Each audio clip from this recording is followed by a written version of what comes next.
Hello दोस्तों, कैसे हैं आप लोग। माँ बाप बच्चों की परवरिश करने में सभी माता पिता धीरे धीरे बुजुर्ग भी होते हैं। इसी समय उन्हें बच्चों की ज़रूरत होती है और बच्चे इसी उम्र में उनसे दूर हो जाते हैं। बहुएं सास ससुर को बोझ समझने लगती है। अपने ही घर में माता पिता की उपेक्षा ना करें। उनके आशीर्वाद से ही जीवन फलता फूलता है। आज की हमारी कहानी में भी एक ऐसे ही परिवार के बारे में है जो हमें सिखाता है कि परिवार टूटने से कैसे बचाया जा सकता है। और एक बेटे ने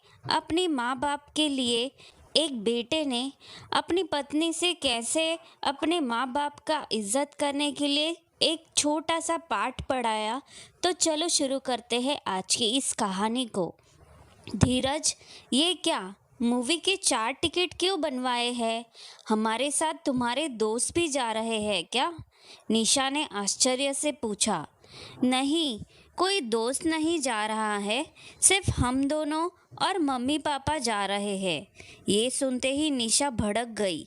क्या तुम अपने मम्मी पापा को हमारे साथ मूवी ले जा रहे हो? तुमने ये सोच भी कैसे लिया? और टिकट बुक करवाने से पहले मुझसे पूछा भी नहीं। इसमें पूछने वाली क्या बात है?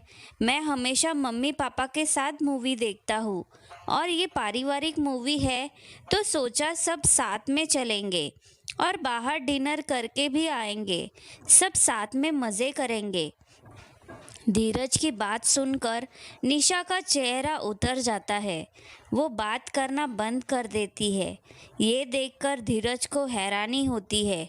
अरे यार, तैयार हो जाओ, नहीं तो मूवी छूट जाएगी। मैं मूवी नहीं जा रही हूँ, तुम अपने मम्मी पापा को ले जाओ। मुझे लगा था हम दोनों ही जाएंगे और बाहर डिनर करके मज़े करके आएंगे। तुम तो अपने मम्मी पापा को भी ले जा रहे हो। भला पति पत्नी के बीच वो क्या करेंगे?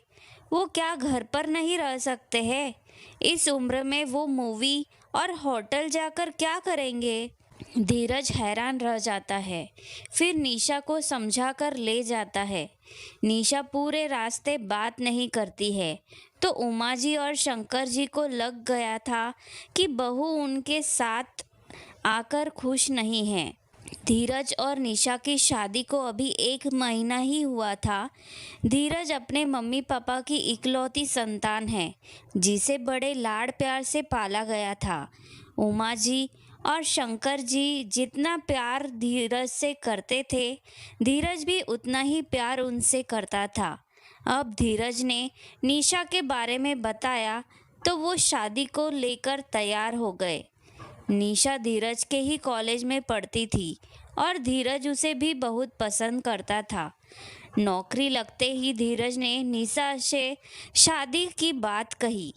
हालांकि उमा जी अपनी एक सहेली की बेटी को अपनी बहू बनाना चाहती थी, पर धीरज की पसंद को उन्होंने सर्वोपरि रखा था। धीरज को पालने के लिए हर माता पिता की तरह उन्होंने भी बहुत संघर्ष किया था, इसलिए वो अपने मम्मी पापा का विशेष ध्यान रखता था। इसके विपरीत निशा अपनी ही दुनिया में रहती थी। वो अपने सास ससुर की ज़रा भी परवाह नहीं करती थी। उसे अपनी आज़ादी ज़्यादा प्यारी थी। सास ससुर के लिए खाना बनाना और उनसे बात करना उसे पसंद नहीं था। निशा को लगता था कि धीरज अपने मम्मी पापा को कुछ ज़्यादा ही समय देते हैं और परवाह करते हैं। निशा की शादी के कुछ समय बाद उमा जी का जन्मदिन आया तो धीरज बहुत खुश था। उसने मम्मी के लिए सरप्राइज पार्टी की योजना बनाई तो निशा चिढ़कर बोली, इसमें पार्टी देने वाली क्या बात है? वो अब बूढ़ी हो रही है, इस उम्र में उनका क्या जन्मदिन मनाना, फालतू में ही खर्चा हो जाएगा।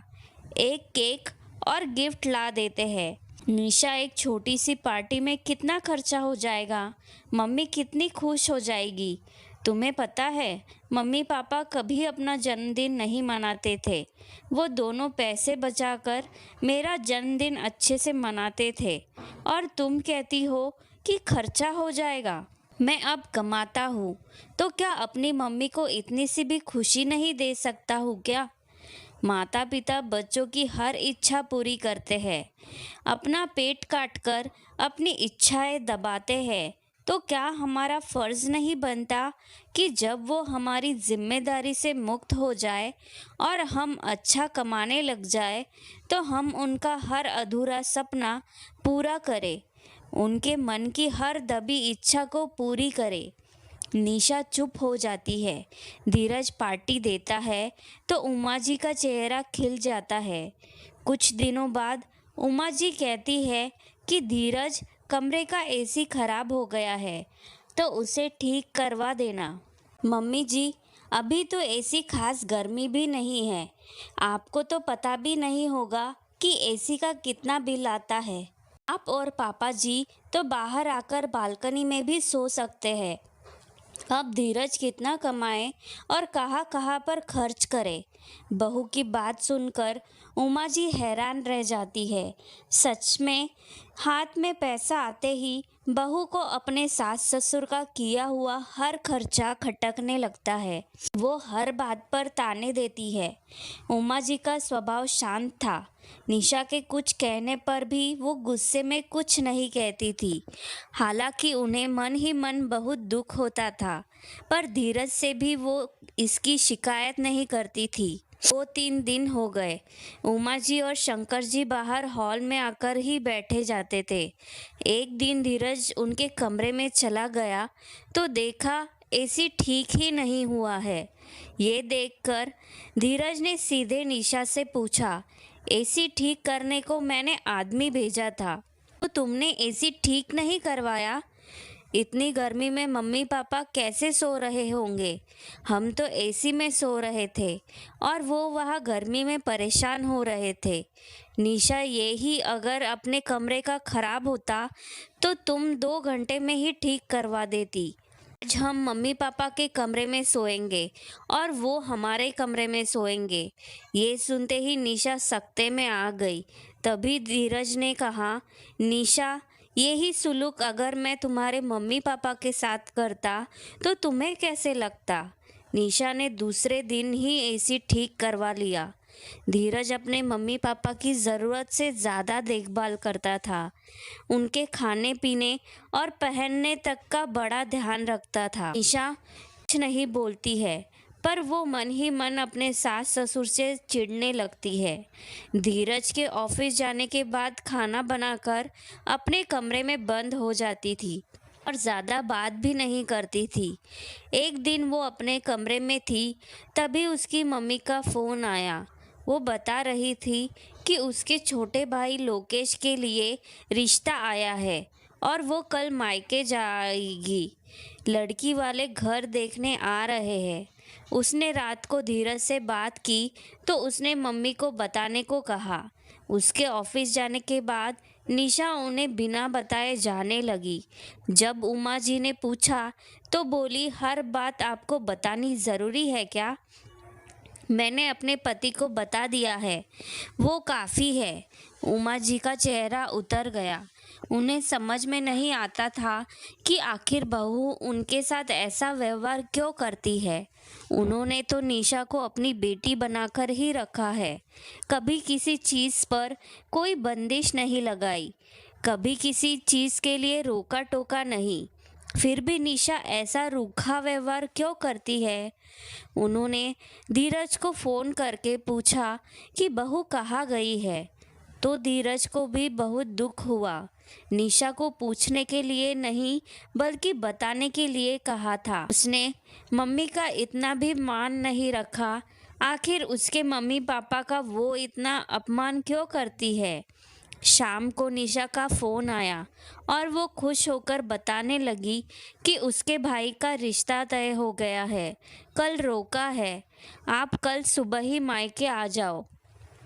आज शुक्रवार है, शनिवार और रविवार की छुट्टी है, तो 2 दिन यहाँ मज़े करेंगे। धीरज को गुस्सा आ रहा था, पर उमा जी ने समझाया कि बहू अभी नादान है, समय के साथ उसमें समझदारी आ जाएगी, तू कल ही चला जा। अगले दिन धीरज अपने ससुराल चला गया। वहाँ उसका अच्छे से स्वागत हुआ। लोकेश का रिश्ता तय हो गया। रात को सबने मूवी का प्रोग्राम बनाया। निशा भी अच्छे से तैयार हो गई थी। अभी धीरज ने देखा कि उसके सास ससुर भी जाने को तैयार थे, तो वो निशा से बोला, मम्मी जी पापा जी हमारे साथ क्यों चल रहे हैं? अब इस उम्र में मूवी देखकर क्या करेंगे? बाहर का खाना भी उन्हें नहीं पचेगा। उन्हें मत लेकर चलो, मना कर दो। ये दोनों जाएंगे तो हम सब मज़े नहीं कर पाएंगे। क्या करो, तुम अपने मम्मी पापा के साथ चली जाओ, मैं नहीं आ रहा हूँ। ये सुनते ही निशा गुस्सा हो गई। अरे, मम्मी पापा भी हमारे साथ चलेंगे, को भी कुछ बदलाव मिल जाएगा। फिर ये तो पारिवारिक मूवी है, सब देख सकते हैं। उम्र क्या होता है? बुढ़ापे में क्या मूवी नहीं देख सकते हैं क्या? बड़ी अजीब ही बातें करते हो। थोड़ा धीरे बोलो, कहीं उन्हें बुरा नहीं लग जाए। निशा, ये तो कोई बात नहीं हुई। तुम्हारे मम्मी पापा को बदलाव चाहिए, वो हमारे साथ बाहर घूमने जा सकते हैं, वो होटल में भी खा सकते हैं। तुम अपने मम्मी पापा के साथ जाने को तैयार हो और मेरे मम्मी पापा के साथ नहीं जाना चाहती हो, जबकि वो तुम्हें बेटी की तरह रखते हैं। घर का इकलौता जवाई हूँ। चाहता तो अभी ये सब तुम्हारे मम्मी पापा को कह सकता था, पर मुझ में मेरे घर के संस्कार है, जिन्होंने यही सिखाया कि बड़ों का सदैव सम्मान करो, बुजुर्गों को खुश रखो। उन्हें प्यार और देखभाल की सबसे ज़्यादा ज़रूरत है, जैसे कि एक छोटे बच्चे की होती है। उन्हें भी हर वक्त खुशियों की तलाश होती है। तुम्हारे मम्मी पापा ने जो तुम्हारे लिए किया है, वो ही सब मेरे मम्मी पापा ने भी किया है। फिर तुम इतना फ़र्क क्यों करती हो? बच्चों की पढ़ाई, करियर की जिम्मेदारी निभाते निभाते हर माता पिता की अपनी इच्छाएं कहीं दफन हो जाती है। तो क्या हम बच्चों का फर्ज नहीं है हम उनकी उन्हीं इच्छाओं को पूरा करें, उन्हें खुश रखें? निशा को ये सब कहकर धीरज कमरे से बाहर चला जाता है। निशा सुन्न पड़ जाती है, पर कुछ कहती नहीं। 2 दिन बाद वो वापस घर आ जाते हैं। दोनों को आते ही गर्मा गर्म खाना मिलता है। उमा जी उन्हें आराम करने को कहती है। निशा के भाई लोकेश की शादी हो जाती है। अपनी भाभी रोहिणी के आने से निशा बहुत खुश थी। जब वो वापस मायके से विदा होकर आई तो उसने अपनी भाभी को यही शब्द कहे कि भाभी, मम्मी पापा का ध्यान रखना। उसे मायके आए हुए कुछ ही दिन हुए थे कि निशा के पापा का जन्मदिन आया, तो उसने लोकेश को सरप्राइज पार्टी की योजना बनाने को कहा कि इस बहाने हम सब भी मिल लेंगे और पापा का जन्मदिन भी मन जाएगा। तब लोकेश ने मना कर दिया। दी, क्या ज़रूरत है इतना पैसा खर्चा करने की?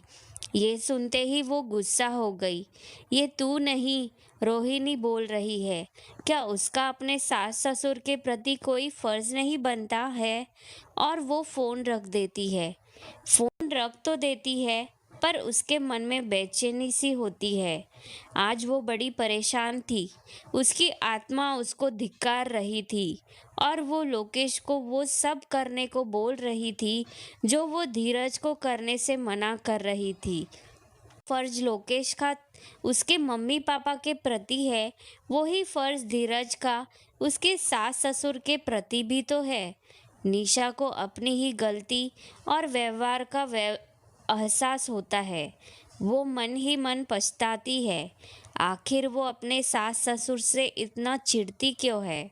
लड़कियों की तरह वो भी चाहती थी कि उसका पति सिर्फ उसका ही रहे, पर वो ये भूल गई थी कि उसका पति किसी का बेटा भी तो है। आज उसने जल्दी खाना बना लिया और अपने सास ससुर को बड़े प्रेम से खिलाया और वो बेचैनी से धीरज के आने का इंतज़ार करने लगी।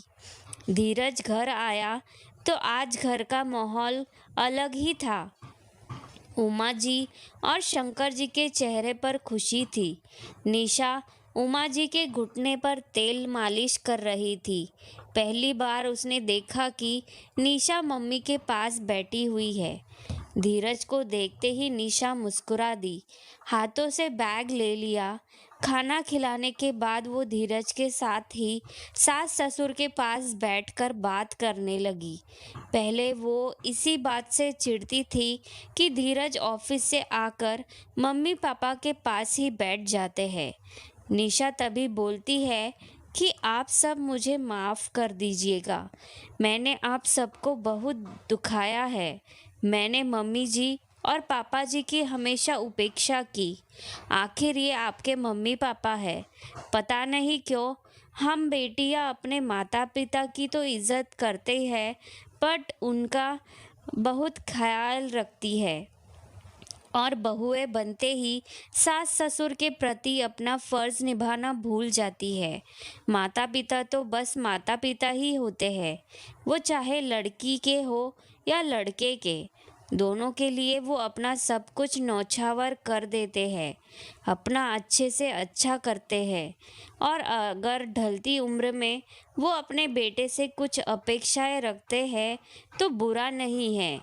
माता पिता अपने को खर्च कर देते हैं, बदले में बेटे उनके लिए पैसे खर्च करे तो बहू को क्यों बुरा लगता है। हमारे वेदों में तो भगवान से भी पहले माता पिता का स्थान बताया गया है, मगर हम पाश्चात्य संस्कृति का अनुसरण करके अपनी ही संस्कृति को भूलते हैं, अपने माता पिता को भुलाते हैं, उनके लिए उनके दिए हुए संस्कारों की उपेक्षा कर रहे हैं। माता पिता तो सभी अच्छे होते हैं। मैं खुद तो चाहती हूँ मेरे मम्मी पापा की मेरी भाभी सेवा करे, पर मैं खुद क्या कर रही हूँ? आपके मम्मी पापा का अपमान कर रही हूँ। मुझे माफ़ कर दीजिए। माता पिता में कोई फ़र्क नहीं होता है। निशा की आंखों में पश्चाताप के आंसू थे। उमा जी तो उसे अपनी बेटी मानती ही थी। उन्होंने उसे गले लगा लिया। उन्हें लगा जिन खुशियों की तलाश थी वो मिल गई है। दोस्तों, आशा करती हूँ कि आज की कहानी आपको ज़रूर अच्छी लगी होगी। अगर अच्छी लगी है तो वीडियो को लाइक और चैनल को सब्सक्राइब करना मत भूलना। धन्यवाद।